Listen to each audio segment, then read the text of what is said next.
So what he did was he let the hornet into the nest, and Usyk spoiled all their plans. He spoiled their plans for Joshua. He spoiled their plans for Fury because he was too good for them, and he bet them fair and square. He bet them.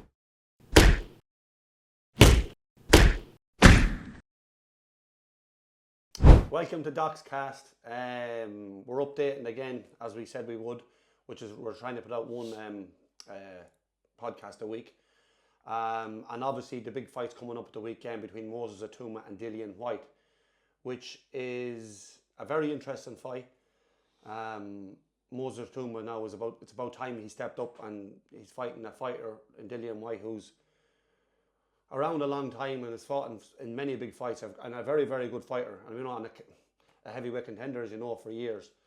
But this has a bit of it's different in that Dillian Whyte, to me, is a bit older. Now, obviously, if he's seen this, he wouldn't be too happy with it, as I seen him during the week talking to was it Addy during the face-off. But look, we'll speak about it and see where it goes from here. And I obviously have Mick with me here. Mick, what do you make of this matchup at the weekend? Exactly what you said, Paul. Look, you can only judge a fight by past performances. The last two performances from Dillian Whyte haven't been great. Now, I like Dillian Whyte. I always liked him. I like his personality. I think he's a tough game fighter, rough and rugged. But his last two fights haven't been great. On the other hand, Moses Itauma has looked very good against the opposition he's been put up against. Now, he hasn't fought any world beaters, but you can only beat who's in front of you. I think that Dillian Whyte is taking this very serious because of the backlash that he's been getting, that as much as to say that this is a walkover fight for Moses Itauma. So we're seeing Dillian Whyte coming in one of the best shapes I've ever seen him in. Now, what does that mean? It means that hopefully a good version of Dillian Whyte will turn up. But you can look good aesthetically on the outside, but the engine might still be rattling. Do you know what I mean? So he's going to have a tricky first few rounds against a very fast, fleet-footed, young, energetic fella in Moses Itauma. We don't know just how good Moses Itauma is. The hype train is in overload. I know that. It's in overload. But Dillian Whyte is here to try and derail that train, and he's definitely going to give it a go, and he's definitely game. Yeah. I'm with you in that, a lot of that. Moses Itauma, we've yet to see more of him and see what he's really about, him being tested, and people were saying about him, if he gets hit in the chin, what sort of a fighter will he be then?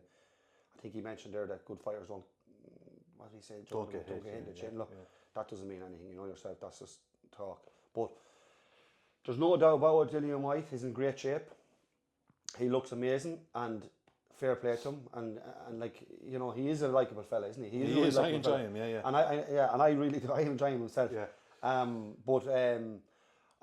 said it previously a couple of weeks ago, and I want to be wrong. I actually want to be wrong in that. I want Dillian Whyte to put a competitive fight up. I want him to really, that hype train is an overload. And look, we obviously as fans and lads that can do YouTube, we don't get paid by the media to overhype anyone or to, you know, for what suits us, just to keep it all going, you know yourself. And because this is if Moses Itauma works out, which I'm sure he will be a world champion. But that's years of work for them and years of getting well paid, and they're going to, you know yourself, beat the drum. I hope Dillian Whyte puts up a great fight. I just think, as I said to you the last time, I don't know, Mackenzie said there a couple of days ago, is he 5-7 years ago? Dillian Whyte was more. I think so. Yeah. And that's not me knocking Dillian Whyte. Jesus, far from it. Like, and as Dillian Whyte said, I think he was giving out about Simon Jordan as well. We never were in the ring to fight to understand at that level, say what they're going through, and to comment on it. But look, we as fans will have an opinion. It's okay. I just think Dillian Whyte may be just over the hill, and this is going to be a good name for Moses Itauma to get on his resume. And this will drive them into overload again, that he beat Dillian Whyte, and look in the fashion he done it, which I think he is. I can't see he come past 4 or 5 rounds. I really can't. And I hope I'm wrong. I really am, because I'm rooting for Dillian Whyte. But, and not that I've anything against Moses Itauma. I just want to see a competitive fight to say, now look, calm down. You know, even if Moses Itauma won the fight in the later rounds, or even a decision, I don't know. Calm down now, and just let the man progress to where he probably is going anyways. But please don't be jumping on the bandwagon, and just, because like everything else, 4 or 5 weeks ago we were talking about Dubois and Dubois this, Dubois that. I've seen it on TalkSport, and we love TalkSport. I love the crack there. But now they've switched from Dubois, now they're finished with him. Oh, good luck. Now let's bring it on to Moses Itauma. It just keeps jumping from one to the other. Yeah. But I hope they're quick to discredit. Yeah, look, I hope so as well. Like, if you look at the actual fight, right, itself, and stylistically, right, Dillian Whyte's attributes is he's very tough and very game. He's a good jab. He has long levers as well. He has very long arms. Obviously, we know about his left hook. But Paul, his feet are slow. He has bad feet. Yeah, I always said that. He has bad feet. And he stands very square. He does. And this fella, Moses Itauma, looks to be very fast, a very reactive, fast boxer with good feet and good angles. So I think he's going to be wrong for Dillian Whyte. And like you, Paul, I hope I'm wrong. I hope it's a competitive fight. I hope he at least tests him a bit, you know. We haven't seen enough of Moses Itauma to see what he's like on the inside fighting. He could be brilliant. You know, he's strong because I've seen his gym lifts. We know he's a strong lad. He could be very good on the inside too. These are the questions that we want to see asked. You know, and hopefully he'll get asked a few. But Paul, they're already hyping a Moses Itauma versus Usyk fight. And Paul, if what you're saying happens, so if he beats him within the 6 rounds, they're going to be screaming from the rooftops for an Usyk fight. Turki Al-Sheikh has already come out and said he's not backing an Usyk-Parker fight. He wants to see Itauma versus Usyk, so the hype train will get behind it. And this is the carry-on of boxing, you know, which is not right. I don't agree with it at all. I think that Joseph Parker has earned his right for that position. It's disrespectful. It seems to be something that's gone now, that, you know, it doesn't matter if you earn your right, you can be stepped across. I don't agree with that. The man has earned his right for that shot. Now, Usyk has also earned his right to decide what he wants to do with his career. Whether he vacates to go down a different road, that's his choice. Whether he retires, that's his choice. But to just bypass a boxer that has earned his right, you know, does beating Dillian Whyte give him the right to bypass him? Not in my book. No, I'm not a hope of it. Not a hope of it. But of course, if they want, to me, Moses Itauma is the next big thing for them. Yeah. You know, and maybe he will be. Oh yeah, like there's no doubt about it. He's a fantastic looking fighter. But if we can catch Usyk on his way out, you know, we can always say that we beat him. Yeah. Make no mistake about it, and I would put me life on it. If the fight was happening this minute, Usyk would do a job, an embarrassing job, on Moses. He'd be too good for him. Yeah. Moses Itauma will get to a point where he'll mature. He'll be a much, much better fighter. And who knows? But then we're making up things here. I was going to say when he'd be 28, maybe he'd be a better fight. But they're all moved on since that. But Moses Itauma will be a better fighter from where he is now. But now at this minute, Usyk would beat him. But what were we saying? It could be 18 months before that happens. Yeah, well, but judging by what I'm hearing, if the fight was to take place, right, it would mean that certain things would have to happen. It would mean that Usyk would be over 40 when the fight happens, and Moses Itauma would be 22. So, yeah, it's It's mad stuff. It's you know it's mad stuff. Look, let Moses Itauma fight Parker. Let him fight Caballel. Let him fight Dubois. Let him fight all of these lads. Let's see how he fares out against all them lads. Do you know what I mean? The unfortunate thing, Paul, is that he's coming at a time where Usyk is the age he's at. Fury is the age he's at. Joshua is the age he's at. You get what I mean? It's a bit of a pity that they're so much older than him. Yeah, and that's because Paul, when they go, where does that leave it? This guy is going to just reign, you know. But that's what I mean. It'll be all ready. It'll be all open from there. Yeah. Now we'll get one or two. I think Caballel is a serious fighter, and I think again. But I suppose what age is Caballel now? Is he 31, 32? Yeah. But So he's only probably a small period of time to get in there. But I think he's going to be up there and up thereabouts. But your man has definitely a long career ahead of himself with this. I think yes, they're fast tracking him. Talking about Usyk, which I think, as you said, is it's not fair because look at the work that these boxers had to put in to get where they have to get. Of course. And this lad we know is fighting Dillian Whyte, which they'll say is a competitive fight. Yeah, maybe it is. It's better than any of the opponents he's fought. But it's not Dillian Whyte of Prime. 5-6 years. No. Yeah. So I went to the fight with Dillian Whyte and Tyson Fury, and Dillian Whyte didn't look... I think then he was just kind of on the slide. He was on the slide. And that was 3 years ago. Yeah. And now we're talking... So, yes, it'll be a big scalp for him. And fair enough. I hope it's a competitive fight. But yeah, I think it's terrible the way they're just jumping the gun here and they're talking about Usyk. But Usyk's a smart man, and we were talking about that yesterday. He knows better, and he'll make the right call if he wants to fight or not. Why is Frank Warren not shouting from the rooftops about Parker getting his shot? I don't hear him talking much about it. No. Because, Paul, there's always the goose that lays the golden egg. The goose that lays the golden egg for Matchroom for many years was Joshua. And Moses Itauma now is the goose that lays the golden egg for Frank Warren and Queensberry. And that's the simple facts of the matter. So all the heavyweight boxers are in his stable. Like, here's another interesting one for you. So all of this Riyadh season, everything is supposed to be brilliant around boxing at the minute, right? There's a lot of heavyweights that I'm seeing being interviewed that are not getting an opportunity to fight at all, that are crying out for fights, right? So why doesn't Turkey Al Sheikh and Dana White, right, do a heavyweight super series like what they used to do years ago? And let's find out, aside from Usyk, because he's the king of this era. Daddy, yeah. So aside from him, let's see who the best is. Let the best fight the best. There's brilliant matchups that could be made there. Yeah. Let Lawrence Okoli fight Bukoli, or Caballel, Joseph Parker, Daniel Dubois,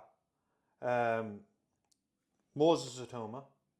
There's loads of fights there. That you could make a super series there. Yeah, you could. There's a lot of fighters there that I didn't mention, but they seem to be the pick of the bunch now at the moment. So I don't think there's one single boxing fan that wouldn't love to see that wouldn't get excited about that. And they could draw it out and have brilliant heavyweight fights, and let's see who because Paul, it seems to be the navigation that we've seen all down through the years in the heavyweight division before Turkey Al Sheikh came in on the scene. But that seems to be just drying up a little bit too. But we've seen it, Paul, down through the years. Anthony Joshua wouldn't fight Fury. Fury wouldn't fight Anthony Joshua. Anthony Joshua wouldn't fight Wilder. All of this stuff started, Wilder thought he was going to get Fury on the hop. Let's be honest. Yeah. Fury was out, came back from being 30 stone weight. He thought he was going to get him on the hop, and he was caught out. Joshua thought he was catching. Well, I think Eddie Hearn probably told Joshua after Usyk struggling with Chisora, you will get a big name in your resume. Yeah, well, they'll take him. Yeah. Now that you mentioned that, Paul, I seen an interview there. I think it was yesterday, but I watched it this morning. I could have been this morning, but I think it was yesterday. With Garrett A. Davis, Spencer Oliver, and Ben Davis, Anthony Joshua's trainer. Yeah, Ben Davis. And some of the stuff that was said, Paul, was just so biased, and these are boxing people. So basically, Ben Davison said that Anthony Joshua, like it or not, would have the right to step across everyone and go for a world title shot. Like, that's what he was implying. He also said, well, what you're saying there, he also said that maybe Usyk might do for Moses Itauma what Anthony Joshua did for Usyk. But that's not true, because exactly what you're saying is true. Anthony Joshua seen the cruiserweight that was Oleksandr Usyk having a good tough and rumble fight against Chisora, and he thought he beat him. So what he did was he let the hornet into the nest, and Usyk spoiled all their plans. He spoiled their plans for Joshua. He spoiled their plans for Fury, because he was too good for them, and he bet them. Fair and square, he bet them, and he wasn't afraid to fight them. He didn't stand off like they did for years holding up belts. He fought whoever. He didn't waste any time. He wasted no time. So I have the height of respect for him for that. Do you know, the height of respect? And that's why, Paul, he's going to go down as the generational great and an all-time great. Yeah, for sure. You know, but they're still trying to get him on the hop now. I know. They're trying to get him on the hop. We do say it. And there's some things we wouldn't be saying in camera. Like. No, but at the end of the day, enough is enough with it. No, Ben Davison, you're not right. Anthony Joshua doesn't have the right to step across Joseph Parker and step across Caballel when he was knocked out by Daniel Dubois. Yeah, he was a brilliant fighter down through the years, fair play to him, but enough of this rubbish. Do you know? Joseph Parker deserves no doubt the fight above everybody else. And then if it's a thing that Usyk relinquishes belts, then Joseph Parker needs to fight the winner of this fight at the weekend, and then Caballel will fight whoever the next is in line for the mandatory to that belt. And that's the way fair boxing should be. Not we're just going to pick and choose who fights who because that's what we want, because these are the cash cows. That's you know what I mean? It's cash. It's all cash. It's all cash. Yeah, I mean, speaking of Joshua, what's the next fight for him? What do you think? I mean, well, they're talking about probably another fight back. No, not a hope of him going back in against Dubois. He's in the final talks, according to Eddie Hearn, to fight Jake Paul. Yeah. Right, which is another cash grab and everything. That's more of the madness of. I seen Andrew Ward coming out during the week saying he wants to fight. He wants to fight now as well. So there you go. That's mad, Paul. That's a mad. See, it's all a money game now, Mick, isn't it? And don't get me wrong, Andre Ward is an all-time great great for fighter. Sure, but he hasn't fought in years. But he hasn't fought in years. But do they think that Anthony Joshua is so much on the slide, or is it pure cash? He's on the slide, and it's cash. It's a both, yeah. And that's what it is. That's what it's about. Yeah. Now, but that's for me a shame in boxing is that. I often heard arguments. They could sell out Wembley. You know, that's the thing. Not about what you deserve or you know what I'm saying to you. No. As I always said, Paul, the Teletubbies had more number ones in music in the UK than Bon Jovi. And that'll tell you about people about selling things. That doesn't matter. You know, it's we want to see boxing, and we want to see fighters deserve fights like John, like Parker and that. But this crack of selling out this arena, selling out that arena, that's good. But look, if you don't deserve it and you can sell out an arena, that's not enough for me. Paul, you're a big football fan. Here's the simple fact of it, right? Let's say one of the teams in England loses a match, but because we're a bigger club, they can bypass their way into the final without actually winning the matches to get there. It's the same difference. Oh, yeah, it's just totally rubbish, and it's so wrong on Joseph Parker, who went in and took fights. Like that Zhang fight was a very tough. That Zhang was after hammering fellas, and a big massive man and a big massive puncher went in and fought him. He went in and fought Wilder. He went in and he fought Joe Joyce when he was the boogeyman. He lost that fight, but it shows you how game he was to lose that fight and come back out of that and rework himself under Andy Lee and get himself into the position that he's in. And now he's out in the wilderness. You made a good point to me today or yesterday, I'm not sure, and you were right, none of us heard of Zhang until he was around 38. Yeah. And He was kept out in the yeah. It begs the question: what would he have? What kind of damage would he have done in the heavyweight division 3-4 years prior to that? It's like to have a small clique, and keep them out. You know, no one knows about them. Keep them out there. Now I know there's hardcore boxing fans and boxing purists who knew about him. Maybe I think he fought Joshua, didn't he, in the amateurs as well? Yeah. But there's a lot of people who didn't, and I can't say he didn't come on my radar until he first come on the scene. We'll say 38. But there is a lot of fighters that's been kept out in the wilderness, as you said, and then they come in like he's too late. It's too late for him now. It's too late for him. Yeah. You know, he super fighter for the couple of years he was in here. And he did his best, and he wanted to fight everybody, and he was enjoyable as well. And it goes to show you, like, even his personality came through. He was a funny fella. He was a nice fella, like, you know, big bang.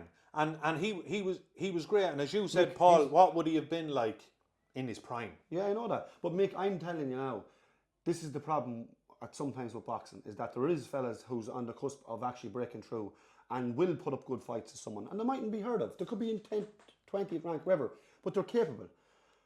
But don't keep him out. I don't want to. You know, he could be. He's a risk for us. You know, and that's, you know, and then that's what happens. Zan came into this fold there when it was too late. He had a couple of great fights and a very powerful man. The power behind him, he's very ferocious. Very powerful. The size of the man, he's a Paul, he destroyed Joe Joyce when Joe Joyce was a wrecking machine, when everybody was afraid of him, when he had beaten Joe Parker, when Tyson Fury came out and did an Instagram video to say that he was the #1 heavyweight in the world that was going to give him trouble. Do you know? And Zhang went in and murdered him. Do you know what I mean? So styles make fights. Big Joe Joyce has never been the same after that either. No, he's never been the same after that beating. Like, and that was twice he did it. Twice. And you know, now people say after he shouldn't have given that opportunity. He that was far too hard of a fight for him. Do you know? So it shows you the way everyone does be navigated, which is fair enough, Paul, because there's money involved in it and the whole lot. But when a person gets themselves into a mandatory position, when every single boxing fan that's out there that I can see says that a person deserves his title shot because he's paid his dues, he's fought the opposition to allow him to be there, and then you hear this week the same old rhetoric that no, we'll just bypass him. He's not even getting a mention, Paul. He's not even getting a mention. Yeah, but if there was the other way around, if it was one of their own, they'd be all on a talk sport. 100%. You know, to be all if it was one of the names. Yeah. If it was one of the names. It proves your point there. Didn't Joshua lose to the ball now and they're still talking? No. Yeah. It's not right, like. No. Yeah, with AJ, Mick, there's different matchups being talked about. Obviously we said Andrew Ward, Jake Paul. I don't even know if I want to talk about that anymore. And then there's the Tony Oka, isn't that his name? That's right, yeah. They're really fancying him if Jake Paul fight doesn't come off. Like, why? Do you get what I'm saying? Why would the winner of that deserve anything either? Exactly. You know? Exactly. So, again, they're picking and choosing. They're trying to get him back on a winning streak, to build his confidence, to seek and to find a way to a world title shot. That's exactly what they're doing, Mick. And I've seen people talk about it online. Like, it does feel that they're doing their best to sneak him, get him back into to win a world title again, so they can say he was 3-time, world champion. And I don't think he deserves it. Maybe if he got 2 or 3 wins behind him, but not now. And 2 or 3 credible wins. Yeah. Not now. And I don't think just off his name, because he filled out arenas, because he's a former world champion, that he deserves to jump the queue and get his fight. I think that's I think that's not right, not fair. And again, I don't know.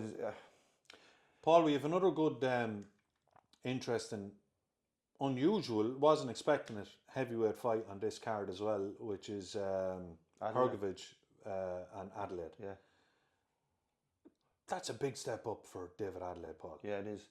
And now it's an interesting one because, look, I fancy Hrgovic in that one.